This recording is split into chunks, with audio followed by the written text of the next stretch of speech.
Hello दोस्तों, नमस्कार। एक बार फिर से आप लोग का स्वागत है आपके यूट्यूब चैनल यूट्यूब विथ प्रगत एकेडमी में। आइए हम लोग आगे बढ़ते हैं। आज का हम लोग का टॉपिक है वैद्युत क्षेत्र। वैद्युत क्षेत्र होता क्या है? सबसे पहले हम लोग वैद्युत क्षेत्र की अवधारणा के बारे में पढ़ेंगे। वैद्युत क्षेत्र होता क्या है? इलेक्ट्रिक फील्ड, जिसको हम लोग अंग्रेजी में इलेक्ट्रिक फील्ड कहते हैं। तो आइए दोस्तों हम लोग देखते हैं वैद्युत क्षेत्र होता क्या है। इससे पहले हम लोगों ने पढ़ा है, कूलाम का नियम पढ़ लिया है, कूलाम के नियम का सदिश रूप पढ़ा है और अध्यारोपण का सिद्धांत पढ़ा है। आइए दोस्तों हम कूलाम के नियम से कुछ बातें और समझने की कोशिश करते हैं। जैसे मान लीजिए हमारे पास दो आवेश है Q1 और Q2। एक आवेश Q1 है और दूसरा आवेश है Q2। तो हम सभी लोग जानते हैं कि इनके बीच एक वैद्युत बल लगता है। अगर इनके बीच की दूरी r है तो ये वैद्युत बल F बराबर 1/4πε0 Q1 Q2/r² न्यूटन, इतना वैद्युत बल लगता है। आइए इस बात पर हम विचार करें कि अगर हम आवेश Q2 को और दूर लेकर जाएं, यहाँ से और दूरी इसकी बढ़ाते जाएं, यानी r का मान बढ़ाते चले जाएं, तो इस इक्वेशन पर फर्क क्या पड़ेगा? यानी हम आवेश के मान में कोई परिवर्तन ना करें, हम केवल r के मान को बढ़ाते चले जाएं, तो प्रभाव क्या पड़ेगा कि f का मान धीरे धीरे कम होता चला जाएगा। और अगर r का मान हम अनंत कर दें, यानी r टेंड टू इन्फानाइट हो जाए, तो f इज इक्वल टू क्या हो जाएगा? 0। f बराबर क्या हो जाएगा? 0। अब यहाँ सोचने वाली बात ये है कि अगर हम आवेश Q2 को अनंत पर लेकर चले जाएं, तो क्या यहाँ पर कुछ बचेगा ही नहीं? यहाँ कुछ नहीं बचेगा। यानी आवेश Q1 है, इसके कारण जो यहाँ पर एक बल लग रहा था, क्या वो रह ही नहीं जाएगा? इन्हीं सब बातों को समझने के लिए हम लोग वैद्युत क्षेत्र की अवधारणा को पढ़ेंगे। यहाँ पर Q2 आवेश को जब अनंत पर लेकर चले जाते हैं तो कुछ ना कुछ जरूर रह जाता है, वही उसका होता है वैद्युत क्षेत्र। ठीक, यहाँ पर Q1 के कारण इस पॉइंट पर इसका प्रभाव यहाँ पर रह जाएगा, यहाँ पर इसका प्रभाव रहता है। इसी को हम लोग क्या कहेंगे? इसका वैद्युत क्षेत्र कहते हैं। तो आइए हम वैद्युत क्षेत्र की परिभाषा सबसे पहले लिखेंगे। वैद्युत क्षेत्र की परिभाषा: किसी आवेश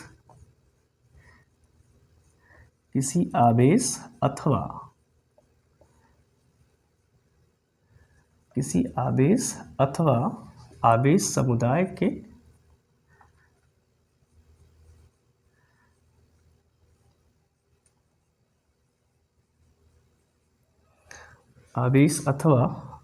आवेश समुदाय के चारों ओर का वह क्षेत्र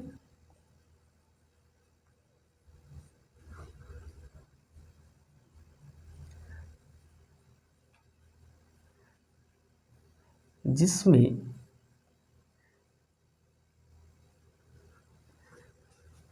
कोई दूसरा आवेश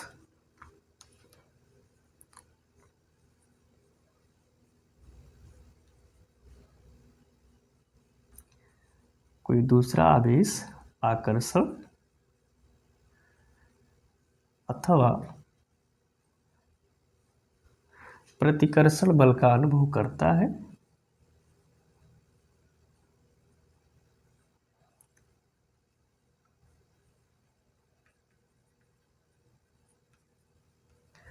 आकर्षण अथवा प्रतिकर्षण बल का अनुभव करता है,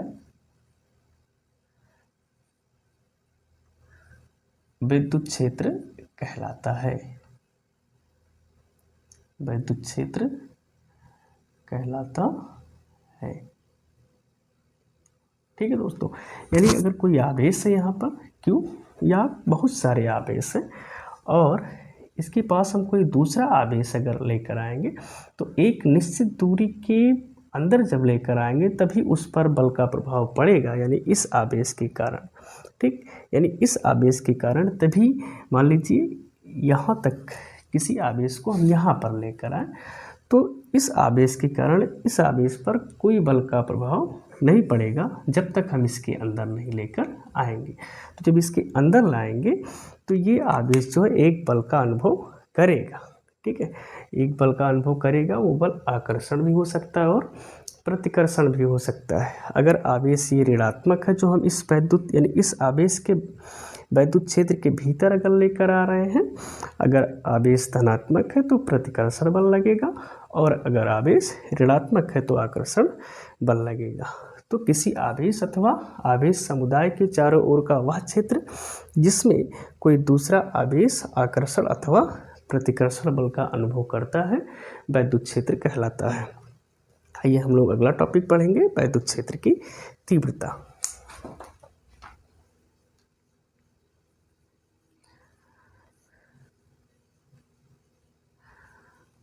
वैद्युत क्षेत्र की तीव्रता, इंटेंसिटी ऑफ इलेक्ट्रिक फील्ड।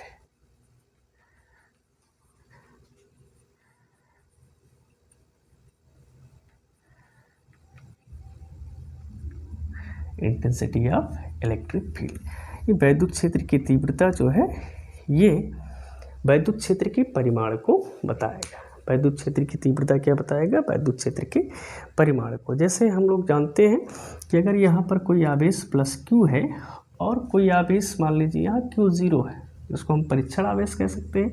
इसको अगर हम इसके पास लाते चले जाएं, इसके जैसे जैसे पास लाएंगे इस पर इसके कारण लगने वाले बल का प्रभाव बढ़ता चला जाएगा। यानी हर एक पॉइंट पर जो इसके कारण लगने वाला बल होगा जैसे जैसे इसके पास लेकर आएंगे बल का मान बढ़ता चला जाएगा और जैसे जैसे दूर लेकर जाएंगे वैसे वैसे बल का मान जो है कम होता जाएगा। तो किसी एक पर्टिकुलर पॉइंट पर बल जो लगेगा, ठीक है, वो और इस आवेश की जो अनुपात होता है इसी को हम लोग क्या कहेंगे? वैद्युत क्षेत्र की तीव्रता कहते हैं। तो आइए हम लोग इसकी परिभाषा लिखते हैं। वैद्युत क्षेत्र में स्थित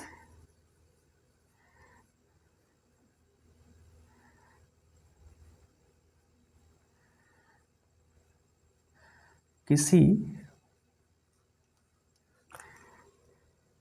धन परीक्षण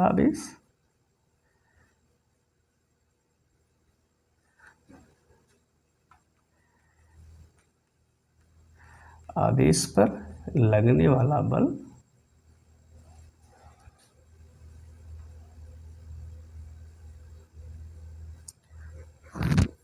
तथा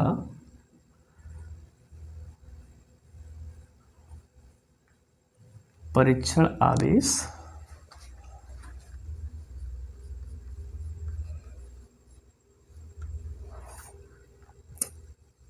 के निष्पत्ति को, निष्पत्ति मतलब अनुपात ही होता है, निष्पत्ति को वैद्युत क्षेत्र की तीव्रता कहते हैं। वैद्युत क्षेत्र की तीव्रता कहते हैं।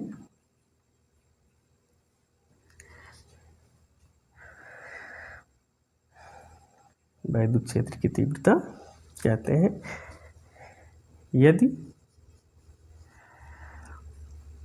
वैद्युत क्षेत्र में स्थित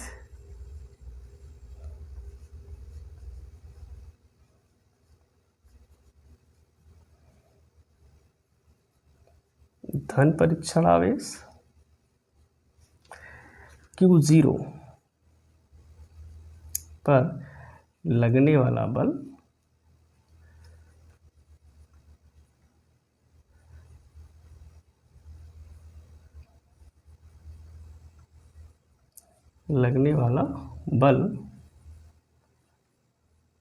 कैपिटल F हो तब वैद्युत क्षेत्र की तीव्रता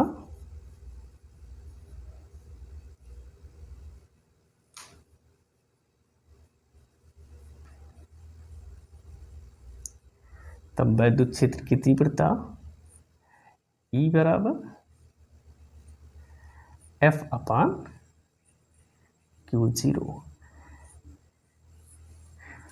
यहाँ हम देख रहे हैं कि जो बल है एक सदिश राशि है और आवेश एक अदिश राशि है, इसलिए वैद्युत क्षेत्र की तीव्रता क्या होगी, एक सदिश राशि होगी। बल क्या है, सदिश राशि, और आवेश क्या है, अदिश राशि, इसलिए इन दोनों का जो अनुपात होगा एक सदिश राशि होगी। यहाँ हम लिखेंगे वैद्युत क्षेत्र की तीव्रता एक सदिश राशि है, लेकिन यह एक सदिश राशि है, यह एक सदिश राशि है जिसका मात्रक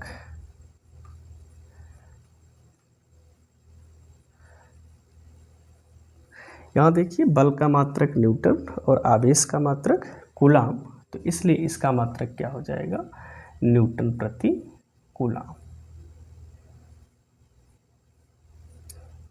न्यूटन प्रति कूलाम। यानी वैद्युत क्षेत्र का जो वैद्युत क्षेत्र की तीव्रता का जो मात्रक होता है वो न्यूटन प्रति कूलाम होता है। यह एक सदिश राशि होती है। तो वैद्युत क्षेत्र क्या होता है, किसी एक आवेश अथवा आवेश समुदाय के चारों ओर का वह क्षेत्र जिसमें कोई दूसरा आवेश आकर्षण अथवा प्रतिकर्षण बल का अनुभव करता है, वैद्युत क्षेत्र कहलाता है। वैद्युत क्षेत्र की तीव्रता वैद्युत क्षेत्र में स्थित किसी धन परीक्षण आवेश पर लगने वाला बल तथा परीक्षण आवेश के मान की निष्पत्ति को वैद्युत क्षेत्र की तीव्रता कहते हैं। इसे हम लोग ई से प्रदर्शित करते हैं, इसे कैपिटल ई से प्रदर्शित करते हैं, इसे कैपिटल ई से प्रदर्शित करते हैं। यदि वैद्युत क्षेत्र में स्थित धन परीक्षण आवेश कितना हो, Q0, यानी बहुत छोटा चार्ज है, Q0 पर लगने वाला बल कैपिटल F हो, तब वैद्युत क्षेत्र की तीव्रता कैपिटल E बराबर F/Q0। चूँकि बल एक सदिश राशि है और आवेश एक अदिश राशि है, इसलिए सदिश और अदिश का जो अनुपात होगा एक सदिश राशि हो जाएगी। यह एक सदिश राशि है जिसका मात्रक न्यूटन प्रति कूलाम होगा। ठीक है, हम लोग अब वैद्युत क्षेत्र की तीव्रता का बीमीय सूत्र लिखेंगे। वैद्युत क्षेत्र की तीव्रता का बीमीय सूत्र क्या होता है।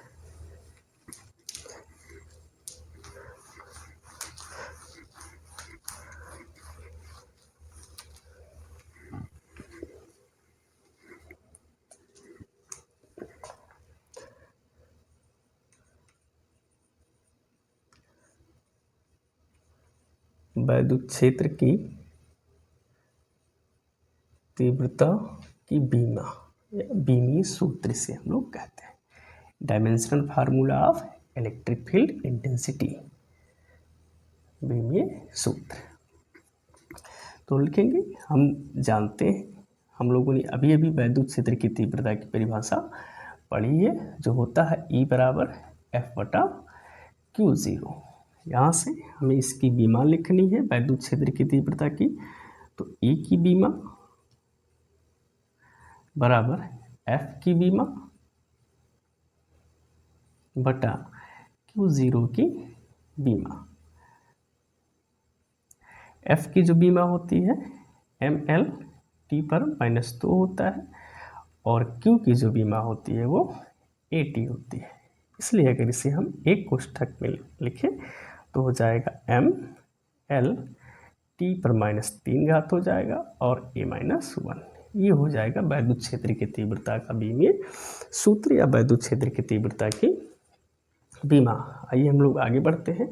और वैद्युत क्षेत्र की तीव्रता किसी, अगर कोई हमें एक पॉइंट चार्ज दिया हो, कोई एक बिंदु आवेश दिया हो, तो उसके कारण अगर हमें वैद्युत क्षेत्र की तीव्रता ज्ञात करनी हो तो हम लोग कैसे ज्ञात करेंगे।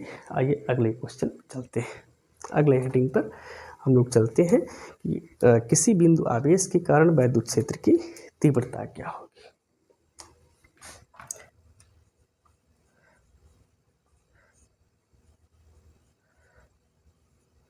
किसी बिंदु आवेश के कारण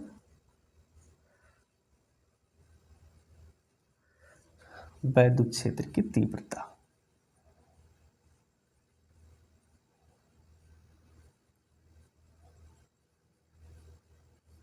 आइए दोस्तों, हम लोग मान लेते हैं एक बिंदु आवेश क्या है, Q है, और इसके कारण हमें वैद्युत क्षेत्र की तीव्रता ज्ञात करनी है।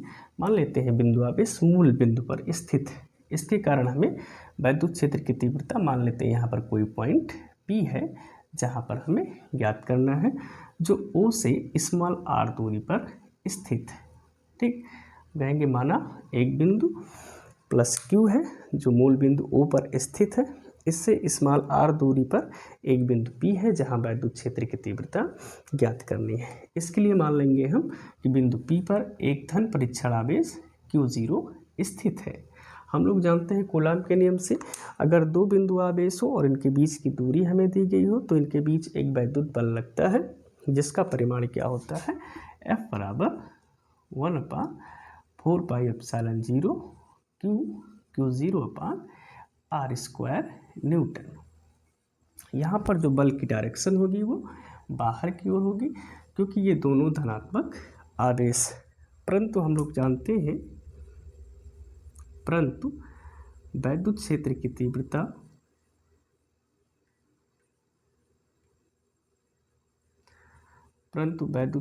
तीव्रता E बराबर होता है F/Q0। अतः समीकरण एक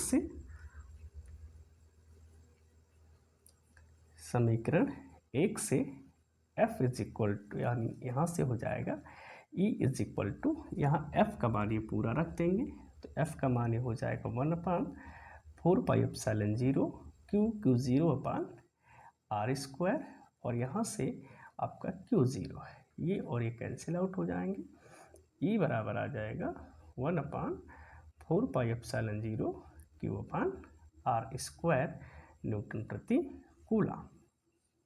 दोस्तों यहाँ हम लोग देख रहे हैं कि वैद्युत क्षेत्र की जो तीव्रता है वो धन परीक्षण आवेश Q0 पर निर्भर ही नहीं कर रहा है, यानी वो हो या ना हो उससे कोई फर्क नहीं पड़ता है। तो इस फार्मूले का प्रयोग करके हम लोग किसी आवेश के कारण उससे कुछ दूरी पर स्थित वैद्युत क्षेत्र की तीव्रता ज्ञात कर सकते हैं।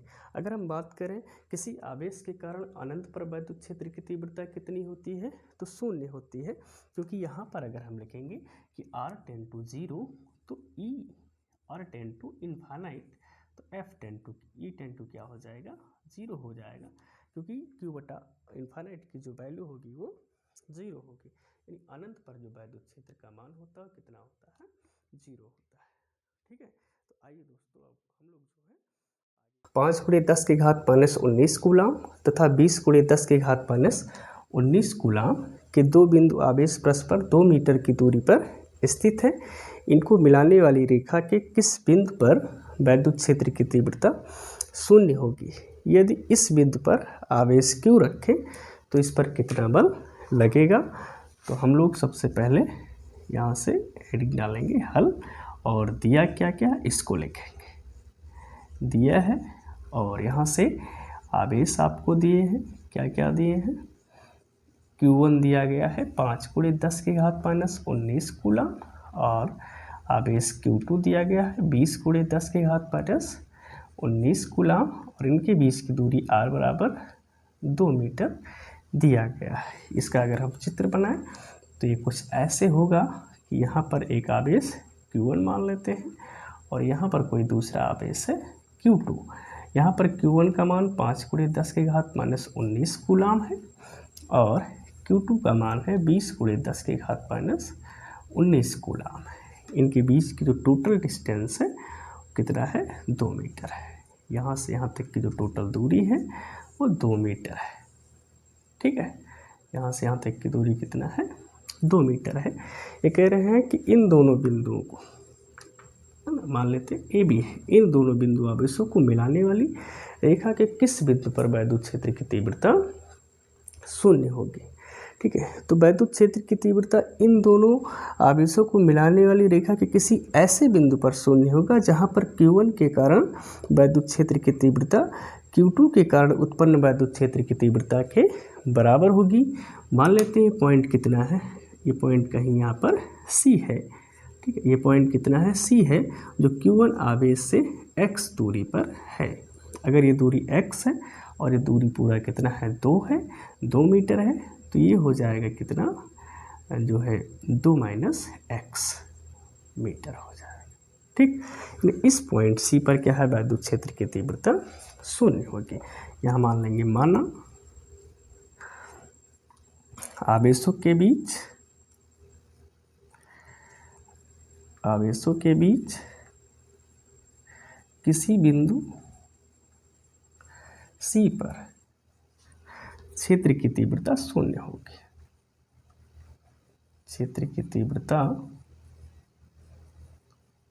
शून्य होगी। यहाँ पर अगर देखें तो Q1 आवेश के कारण क्षेत्र की जो तीव्रता होगी उसकी डायरेक्शन ये होगा, इसको मान लेंगे E1, और Q2 आवेश के कारण बिंदु C पर जो क्षेत्र की तीव्रता होगी उसकी डायरेक्शन ये होगी, इसको मान लेंगे E2। E1 और E2 का मान जब इस पॉइंट पर बराबर हो जाएगा, चूँकि ये वेक्टर क्वांटिटीज है और डायरेक्शन दोनों का अलग अलग है, तो इनका जो रिजल्टेंट आएगा यानी परिणामी आएगा वो शून्य हो जाएगा। अर्थात यहाँ से क्या लिखेंगे हम कि E1 बराबर क्या हो जाएगा, E2। जहाँ पर E1 और E2 क्या है, क्रमशः आवेश Q1 और Q2 के कारण उत्पन्न वैद्युत क्षेत्र है। यहाँ से अगर इसकी परिभाषा फार्मूला लिखें तो 1/4πε0, यहाँ से Q1 अपान, जहाँ पर Q1 का मान हम डायरेक्ट रख सकते हैं 5 × 10⁻⁻19, और R यहाँ से यहाँ तक की दूरी कितना दिया है, x दिया है, इसका स्क्वायर हो जाएगा।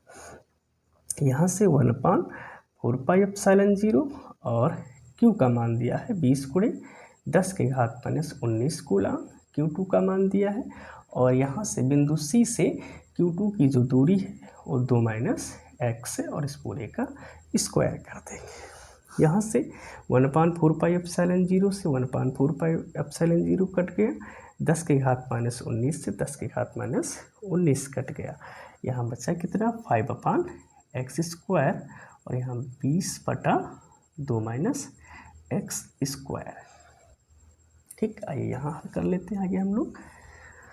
ये यहाँ से इसको भी हम कैंसिल आउट कर सकते हैं, 5 × 5 और 5 × 20, यानी 1/x², और यहाँ से 4/2 - x²। इसका क्रॉस मल्टीप्लाई करेंगे तो हो जाएगा 4x² और 2 x²। दोनों का अगर हम दोनों पक्षों का वर्गमूल ले लेंगे तो 2x बराबर हो जाएगा +/2 - x हो जाएगा।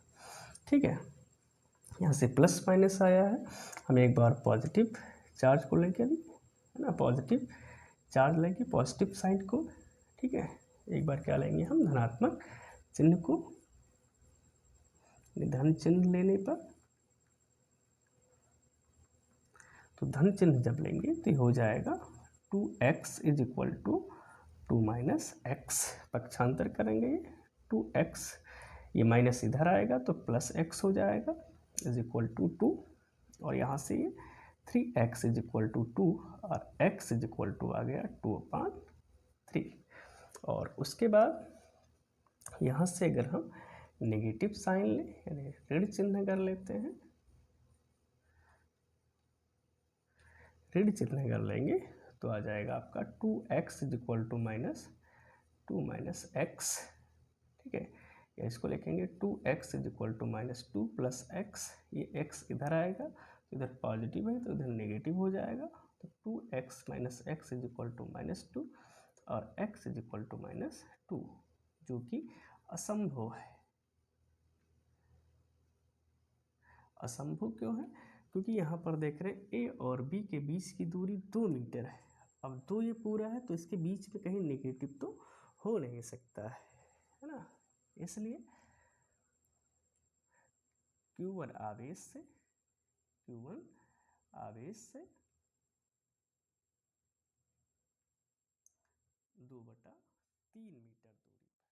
2/3 मीटर दूरी पर तीव्रता शून्य होगी।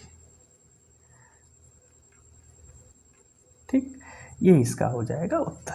ठीक है, तो इसको हल करने के लिए क्या करेंगे हम लोग, जो पहले दिया उसको लिख लेंगे, उसके बाद वैद्युत क्षेत्र की तीव्रता इन दोनों आवेशों को मिलाने वाली रेखा के उस बिंदु पर शून्य होगा जहाँ पर आवेश Q1 और Q2 के कारण उत्पन्न वैद्युत क्षेत्र की तीव्रताएं बराबर होंगी, अर्थात E1 बराबर E2। और E1 का मान लिखेंगे 1/4 pi epsilon 0 Q upon R square होता है। यहाँ पर Q का मान 5 × 10⁻⁻19 कूलाम है और यहाँ से R का मान x स्क्वायर है। यहाँ E2 का जो मान लिखेंगे हम लोग ये हो जाएगा 1/4 पाई एप्सिलॉन 0 और Q2 का मान कितना है 20 × 10⁻⁻19 कूलाम है और यहाँ से यहाँ तक की दूरी 2 - x। यहाँ से इस तरह से ये मैथमेटिकल है, इसको हल करेंगे तो आएगा कितना, इस आवेश से जो यक्स का मान आया है 2/3 मीटर दूरी पर वैद्युत क्षेत्र की तीव्रता 0 होगी।